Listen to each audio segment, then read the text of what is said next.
যদি এরকম একটা প্রমাণ নওশাদ সিদ্দিকী মহাশয়ের বিরুদ্ধে দেখাতে পারে, আমরা ভাঙড়বাসী আমরা দায়িত্ব নিয়ে বলছি, এই ভাঙড় বিধানসভাতে নওশাদ সিদ্দিকী মহাশয়ের রাজনৈতিক ভাবে আমরা ঢুকতে দেব না। কারণ যে বিজেপি সাম্প্রদায়িক শক্তির বিরুদ্ধে আমাদের লড়াই, আর সেই বিজেপির কাছ থেকে আমাদের বিধায়ক টাকা নেবে, এটা কখনো আমরা মান্যতা দেব না। তাই বন্ধুগণ, আমরা এখানে যারা এসে উপস্থিত হয়েছি, কারণ ভাইজানের সাথে তারা রাজনৈতিক ভাবে বেড়ে উঠতে পারছে না। কারণ ভাইজান গরিব মানুষের কথা বলছেন, ভাইজান যে যাদের চাকরি পাচ্ছে না তাদের হয়ে কথা বলছেন, যারা চাকরি হারিয়ে গেছে তাদের হয়ে কথা বলছেন। তিনি যে শিক্ষা, স্বাস্থ্য, কর্মসংস্থানের কথা বলছেন, এক কথায় তিনি সৌজন্যতার কথা বলেন। সেই জন্য তার কাছে পেরে উঠতে পারছে না বলে তাকে বিজেপির দালাল বলে দেখে দেওয়ার চেষ্টা করছে। তাই বন্ধুগণ, 26 সালে যে আমাদের আরেকটা কথা বলবো, সেটা হচ্ছে আমাদের ভাঙড় বিধানসভার অবজারভার হয়েছেন শওকত মোল্লা মহাশয়। তিনি বারে বারে বলছেন যে আইএসএফ কে রাতের ঘুম হারাম করে দেবো। তা আমি ওই বাবুর উদ্দেশ্য করে স্টেজ থেকে বলতে চাই, যখনই আমরা আইএসএফ এর নাম লিখেছি, সঙ্গে সঙ্গে তার নিচে এটাও লিখে দিয়েছি যে আমরা যতদিন পর্যন্ত এই ভাঙড় থেকে তৃণমূল নামক দলটাকে উৎখাত করব, ততদিন পর্যন্ত আমরা ঘুমাবো না। কারণ তুমি আমাদের কি করবে? তিনি বারবার বলছে আইএসএফ এর ছেলেরা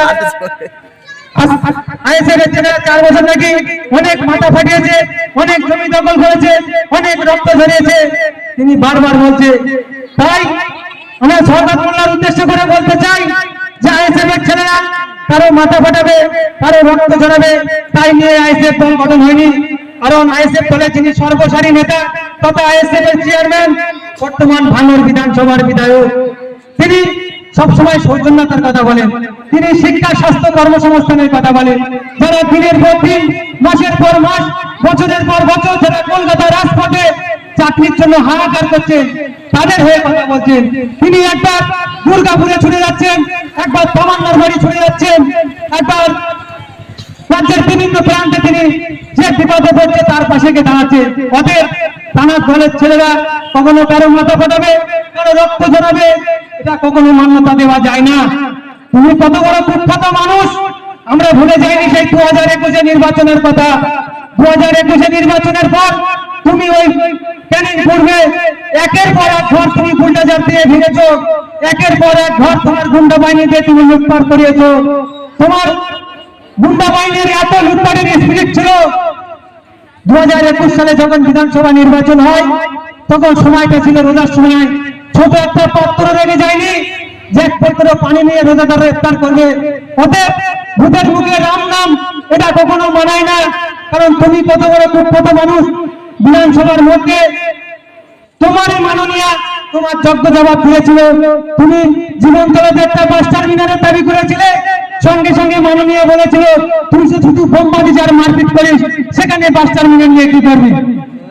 তাই আজকে আমরা রাজ্যের মাননীয়ার কাছে একটা প্রশ্ন করতে চাই যে শওকত মোল্লা সম্পর্কে তুমি যদি সবই জানতে, তাহলে এই ভাঙড় বিধানসভার অবজারভারের দায়িত্ব দাও কোন হিসাবে? যখন থেকে ভাঙড় বিধানসভার দায়িত্ব নিয়েছে, একের পর এক গুন্ডামি কথা, একের পর এক মস্তানি কথা, একের পর এক উস্কানিমূলক কথা বলে তিনি শান্ত ভাঙড়কে বারে বারে অশান্ত করার চেষ্টা করছে। তাই আজকে আমরা এই অধিকার যাত্রার মাধ্যম দিয়ে মাননীয়কে বলতে চাই, এখানে শওকত মোল্লা কেন, যদি ভাঙড় বিধানসভাতে আপনি নিজেও দায়িত্ব নাও। ভাঙড় বিধানসভার মানুষ যেমন 21 সালে তোমাদের মুখে ধামা বসে দিয়ে ভাঙড় থেকে বিদায় দিয়েছিল, ঠিক 26 সালে একই ভাবে তোমাদের মুখে ধামা বসে দিয়ে এই ভাঙড় বিধানসভাতে উৎখাত করবে। এটা আমরা আজকে দায়িত্ব নিয়ে বলতে পারি যে আমরা ট্রান্সগঞ্জ অঞ্চলে আমাদের ভাইজানের নেতৃত্বে এবং ইন্ডিয়ান সেকুলার ফ্রন্টের নেতৃত্বে আমরা যে অধিকার যাত্রা শুরু করেছি, শুধু এটা ভাঙড় জুড়ে নয়, টোটাল পশ্চিমবঙ্গে জুড়ে, পশ্চিম বাংলা জুড়ে আমাদের ভাঙড় বিধানসভার বিধায়কের নেতৃত্বে আমাদের এই অধিকার যাত্রা চলছে। বন্ধুগণ, আজকে আমরা এখানে যারা উপস্থিত হয়েছি, আমাদের বক্তব্য দেওয়ার মতো সাহস হারিয়ে ফেলেছি। কারণ শাসক দলের নেতারা যেভাবে আমাদের জেল কাটিয়েছে, যেভাবে আমাদেরকে ঘর ছাড়া করেছে, সেই ঘর ছাড়া জেল কাটতে কাটতে আমরা সব বক্তব্য আজকে ভুলে গিয়েছি। তারপরেও এর মধ্যে দিয়ে আমরা দুটি কয়েক কথা বলে এখান থেকে বিদায় নেব।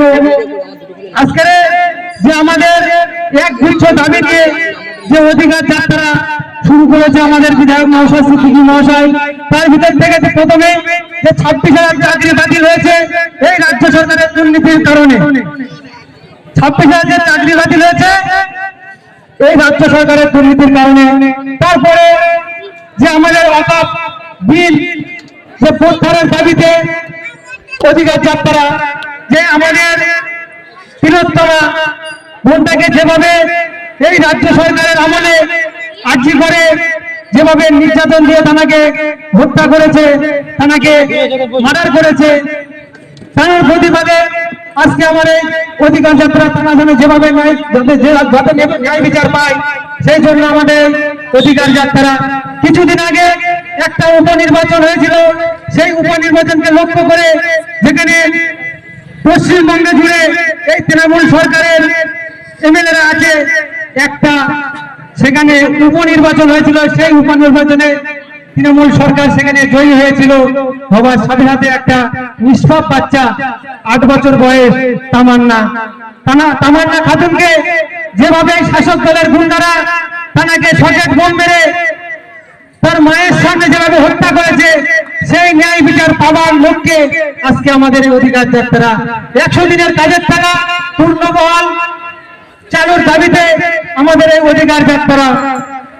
এই অধিকার যাত্রা নিয়ে যখন আমাদের নওশাদ সিদ্দিকী মহাশয় কথা বলছেন, তখন শাসক দলের কিছু বন্ধুরা নওশাদ সিদ্দিকী মহাশয়কে বিজেপির দালাল বলে তারা থেকে দেওয়ার চেষ্টা করছে। যে সকল শাসক দলের বন্ধুরা বলছেন যে নওশাদ সিদ্দিকী বিজেপির দালাল, সেই সকল বন্ধুদের উদ্দেশ্য করে একটা কথা বলতে চাই। তারা বলছে কখনো কোলাঘাট হোটেল থেকে টাকা নিয়েছে, কখনো বলছে দীঘার হোটেল থেকে টাকা নিয়েছে। সেই সকল বন্ধুদের উদ্দেশ্য করে একটা কথা বলতে চাই যে আমাদের বিধায়ক নওশাদ সিদ্দিকী মহাশয় বিজেপির থেকে টাকা নিয়েছে, এটা আমরা বিশ্বাস করব, তবে তার একটা প্রমাণ দিতে হবে। কেমন প্রমাণ?